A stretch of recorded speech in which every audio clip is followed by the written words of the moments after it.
Good morning to all of you. Today we will start new chapter sound. In this chapter we will studying about sound. What is sound? Sound होती क्या है बेटा? Sound एक energy होती है. हर जितनी भी आवाज है, ये तो मेरी आवाज है, आप तक कैसे जा रही है? क्योंकि ये साउंड है. ये साउंड कैसे प्रोपेगेट करती है? इसको एक मीडियम चाहिए होता है, तो उसके थ्रू ये मेरी आवाज जो है आप तक जा रही है. ठीक है. तो साउंड कैसे होती है? साउंड क्या है? एक एनर्जी है और एक जगह से दूसरी जगह मूव करने के लिए उसको क्या चाहिए होता है? मीडियम चाहिए होता है. अब बहुत सारे म्यूजिकल इंस्ट्रूमेंट हमने अपने चारों तरफ देखे हैं. कौन कौन से देखे हैं? जैसे वीणा है, सितार है, हारमोनियम है, ये सारे आप लोगों ने देखे हैं. तबला है, ये सारे फ्लूट है, ये सारे क्या है? म्यूजिकल इंस्ट्रूमेंट है जिनसे म्यूजिक निकलता है. अब वो जो म्यूजिक प्रोड्यूस होता है वो क्या है? वो भी एक साउंड ही है जो आप तक पहुंचती है. हर चीज, यानी अगर ये टेबल भी रखी हुई है तो ये भी अगर मैं बजाऊंगी तो क्या आएगी? साउंड प्रोड्यूस होगी. लेकिन ये जो साउंड है ये अलग साउंड है. सारी साउंड अलग अलग होती है, हर बच्चे की साउंड अलग अलग होती है. तो ऐसा क्यों होता है? ऐसा इसलिए होता है कि पहले तो हमें ये पता होना चाहिए कि साउंड कैसे प्रोड्यूस होती है. साउंड हमेशा तब प्रोड्यूस होगी, sound is produce by vibrating body. और वाइब्रेशन क्या है?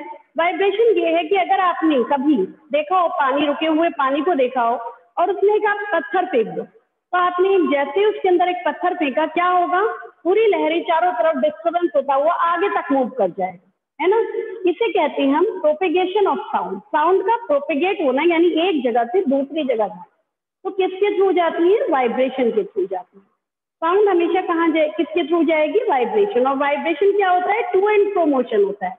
टू एंड फ्रो मोशन का मतलब है इस पार्टिकल से इस पार्टिकल पर, इस पार्टिकल से इस पार्टिकल पर आगे मूव करती चली जाती है. अब हमारे अंदर कैसे प्रोड्यूस होती है साउंड? तो ह्यूमंस के अंदर जो प्रोड्यूस होती है, तो हमारी बॉडी के अंदर यहाँ गले में क्या होता है? यहाँ पर आपको दिखाई, यहाँ पे पता चल रहा होगा कि हमारे जो नेक है, नेक के अंदर क्या होता है? वॉइस बॉक्स होता है. और वॉइस बॉक्स से ही साउंड प्रोड्यूस होती है. वॉइस बॉक्स के अंदर क्या होते हैं? दो हमारे क्या होते हैं? वॉइस बॉक्स के अंदर हमारे क्या होते हैं? उसमें बीच में एक स्प्लिंट होती है. ठीक है. तो दो वोकल कॉर्ड होते हैं. वोकल कॉर्ड इस तरीके से होते हैं. ठीक है. इनके बीच में क्या होती है? स्प्लिंट होती है, पतली सी एक छोटी सी हवा जाने की जगह होती है. तो जैसे ही हम इनहेल करते हैं या एक्सहेल करते हैं, तब क्या होता है? हवा जाती है अंदर. तो क्या होता है? साउंड प्रोड्यूस कब होगी? जब उनके अंदर वाइब्रेशन होता है. तो वाइब्रेशन के थ्रू ही वहां भी साउंड प्रोड्यूस होती है.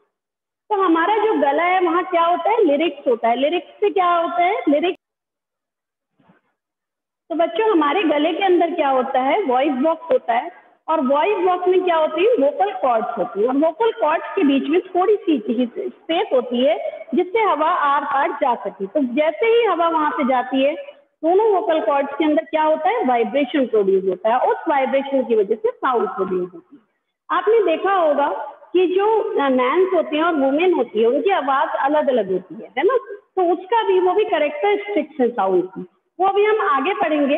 आगे हमने ये देखा कि साउंड नीड्स टू मीडियम. अब मीडियम कैसे? कि अगर मेरी आवाज आप तक आ रही है तो इसमें मीडियम एयर काम कर रहा है. यहाँ पर जो एयर है वो एक मीडियम का काम कर रहा है. और ये जो तार है ये भी यूज हो रहा है इसके अंदर. तो ये सब क्या है? मीडियम्स हैं साउंड के आगे प्रोपेगेट करने के. प्रोपेगेट का मतलब क्या होता है? एक जगह से दूसरी जगह जाने के लिए. तो साउंड जो एक जगह से दूसरी जगह जाती है उसके लिए क्या चाहिए होता है? एक मीडियम चाहिए होता है. अब मीडियम कुछ भी हो सकता है. मीडियम एयर भी हो सकती है, वाटर भी हो सकता है और गैसेस भी हो सकती है. एयर, वाटर एंड सॉलिड, किसी के अंदर भी सॉलिड, लिक्विड और गैस, किसी के अंदर भी साउंड प्रोपेगेट कर सकती है. केवल कहाँ नहीं कर सकती? वैक्यूम के अंदर. जहाँ एयर भी ना हो, कोई भी मीडियम ना हो, वहां पर साउंड एक जगह से दूसरी जगह नहीं जा सकती. अब ये क्वेश्चन आता है कि जब हम मून पर जाते हैं तो वहां पर भी एयर नहीं है, वहां पर आवाज एक जगह से दूसरी जगह नहीं जा सकती. तो क्यों नहीं जा सकती? क्योंकि वहां पर एयर नहीं है, कोई मीडियम नहीं है. और जब कोई मीडियम नहीं होता तब क्या होता है? साउंड एक जगह से दूसरी जगह प्रोपेगेट नहीं कर सकती. तो sound needs to a medium. कोई ना कोई मीडियम चाहिए. आपने देखा होगा कि जब ट्रेन आने वाली होती है तो ट्रेन की पटरी पर अगर बहुत दूर से आवाज आने लगती है. क्यों? क्योंकि सॉलिड में जो साउंड चलती है सबसे फास्टेस्ट चलती है. सबसे ज्यादा फास्टेस्ट चलती है सॉलिड के अंदर, फिर आते हैं लिक्विड, और सबसे कम स्लो चलती है गैसेस के अंदर. गैसेस के अंदर स्पीड साउंड की सबसे कम होती है. अब आप लोगों ने ये भी देखा है कि जिस समय थंडर स्टॉर्म होता है उस समय क्या होता है कि पहले हमें लाइट दिखाई देती है, बाद में साउंड सुनाई देती है। ऐसा क्यों होता है?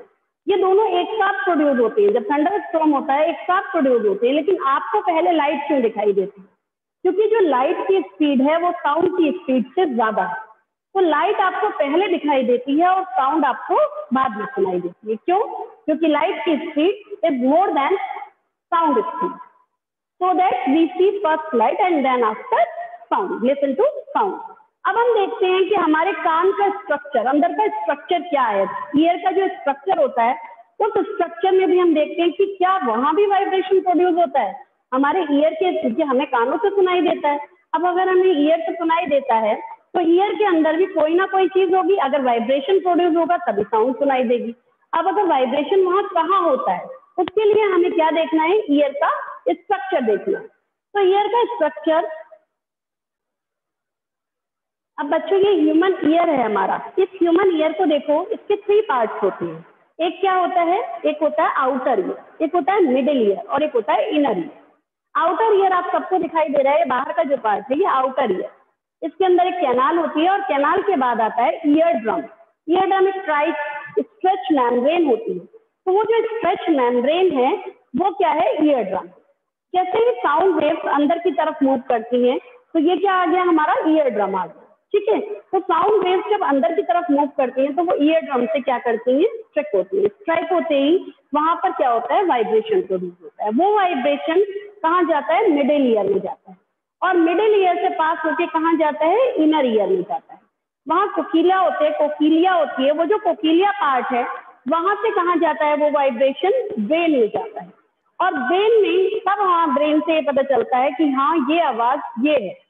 तो आपका ब्रेन ही उसको ट्रांसलेट करता है और फिर आप उसको वापस जो आप बोलते हो वो वापस तब आप बोल पाते हो। अगर हमारे ब्रेन तक नहीं जाएगा तो भी वो ऑडिटरी नर्व होती है, वो ऑडिटरी नर्व जितने भी इम्पल्स हैं उनको कहाँ पहुंचाती है? ब्रेन तक पहुंचाती है। तो ये हमारे ईयर का स्ट्रक्चर है। इसमें सबसे बाहर क्या होता है? आउटर ईयर, फिर मिडिल ईयर और फिर होता है इनर ईयर।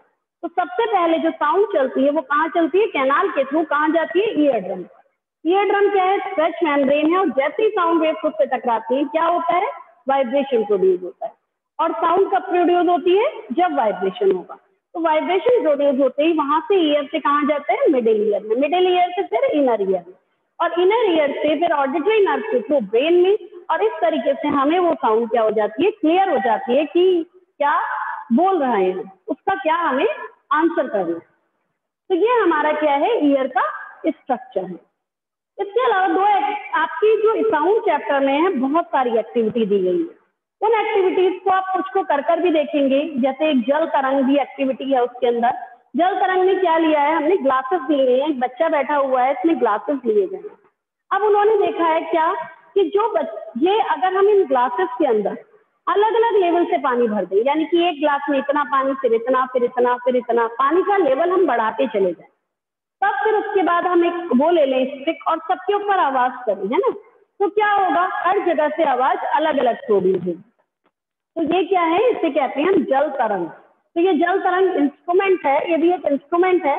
ये इंस्ट्रूमेंट ये बच्चा बजा रहा है। ये आप भी कर देख सकते हैं घर पे। जब आप इसे देखेंगे तो इस तरीके से आपको डिफरेंट डिफरेंट लेवल के वाटर्स लेने और सब में वाटर में क्या होना चाहिए? थोड़ा थोड़ा पानी आप बढ़ाते चले जाए और फिर एक स्टिक से आवाज देखें कि क्या आवाज अलग अलग आ रही है। तो आपको पता चलेगा हाँ उसकी आवाज साउंड अलग अलग आती है। और क्या है कि अगर हमने देखे वाटर के अंदर अगर हम बैल बजा कर देखें तो आवाज हमें सुनाई देती है। बाहर अगर आप कान लगाएंगे तो आपको आवाज सुनाई देगी। तो क्यों सुनाई देती है? क्योंकि वो इससे हमें क्या पता चला कि वाटर के अंदर भी साउंड क्या होती है? प्रोपेगेट करती है। सॉलिड के अंदर भी करती है, लिक्विड्स के अंदर भी करती है और गैस के अंदर भी करती है। तो इस एक्टिविटी से हमें ये पता चल सकता है, हम घर पे भी इसे करके देख सकते हैं। एक बैल लें और बैल को पानी के अंदर टब लेके और टब के अंदर बजाएं और कान बाहर लगा लें तो आपको आवाज आएगी और आवाज आपको तेज सुनाई देगी। तो ये क्या है? ये क्या है? अब इसके लिए एक और एक्टिविटी भी है कि बच्चे बनाते हैं टॉय फोन, टॉय टेलीफोन बनाते हैं। अब टॉय टेलीफोन में क्या होता है कि 2 ग्लास लेने हैं आपको। 2 ग्लास लेके उसके बीच में आपको क्या लगाना है? स्ट्रिंग लगानी है। अब एक बच्चा बोलता है, दूसरा बच्चा उसे सुनता है तो आवाज वहां तक जाती है। तो ये क्या है, सॉलिड के अंदर भी क्या है, साउंड मूव करती है या प्रोपेगेट करती है। तो ये तीनों ही एक्टिविटीज इंपॉर्टेंट हैं, आप लोगों को इनको कर देखना है आज के होमवर्क में। अब बच्चों समझेंगे characteristics of sound. Characteristics of sound में कुछ टर्म्स हैं जो आपको समझनी है।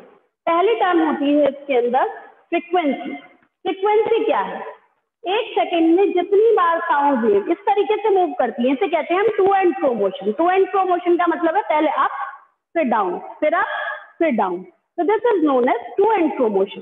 तो साउंड वेव इस तरीके से मूव करती है, इस तरीके से प्रोपेगेट करती है, और जितना ऊपर की तरफ हो जाती है उतना ही नीचे की तरफ जाती है। तो एम्पलीट्यूड क्या है, एम्पलीट्यूड है maximum displacement of sound wave, यानी ये साउंड वेव कितनी ऊपर तक गई, तो ये क्या कहलाएगा, एम्पलीट्यूड। तो एम्पलीट्यूड क्या है, maximum displacement of sound wave. अब आ जाते हैं फ्रीक्वेंसी क्या है। फ्रीक्वेंसी होती है एक सेकेंड में जितनी साउंड वेव इस तरीके से मूव करती है एक सेकेंड में, वो क्या कहलाती है, फ्रीक्वेंसी।